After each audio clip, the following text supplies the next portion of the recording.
নমস্কাৰ, মই চেনেলৰ মাজত পুনৰবাৰ স্বাগতম জনাইছোঁ আপোনাৰ সকলোকে। আপোনালোক নিশ্চয় ভালে আছে নহয় জানো? মোৰ ৰাতিপুৱাৰ কামখিনি সকলোখিনি কাম বন কৰি মেলি কালিয়ে ভিডিঅ' এটা বনাই থৈছিলোঁ, তাকে মই বোলো আজি অকণমান দিম। তাৰপিছত মই বোলো কথা কেইটামান কৈ যাওঁ। মাইকী মানুহৰ সঁচাকৈ জীৱনটোত কামৰ বাহিৰে চাগে একোৱেই নাই নহয় জানো? ৰাতিপুৱা শুই উঠাৰ পৰা বাঢ়ি বন কৰাৰ পৰা আদি কৰি সম্পূৰ্ণখিনি কাম কৰি আজৰি হৈ তাৰপিছত ভাত পানী বনাই মেলি তাৰপিছত ৰাতি 9-10টালৈকে মহিলাৰ কাম শেষ নহয়।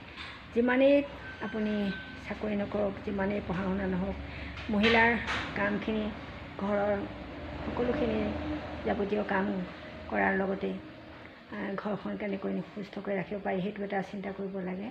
আৰু ল'ৰা ছোৱালীক কেনেকৈ মানুহ কৰিব পাৰি সেইও এটা চিন্তা থাকেই মহিলাসকলৰ।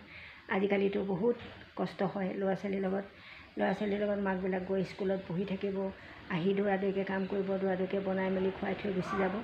ঘৰত শহুৰ শাহুৱেকক চম্জিব লাগে, কিন্তু সকলোৱে নহয় অৱশ্যে, সকলোকে সিমানখিনি কষ্ট দিয়া নাযায়, কাৰণ নিজৰ নিজৰ মতেই চলি থাকে। আজিকালি বোৱাৰীসকলেও স্বাধীনতা আছে, গতিকে সেয়েহে মই ভাবিছোঁ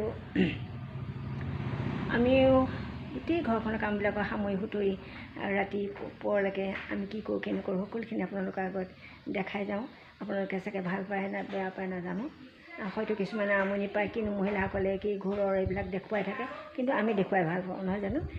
দেখুৱাই ভাল পাওঁ মানে আমিও যে কিছুমান কাম কৰি থাকোঁ, আমিও যে এনেই নাথাকোঁ ঘৰখনত, সেইটোকে দেখুৱাই যাওঁ।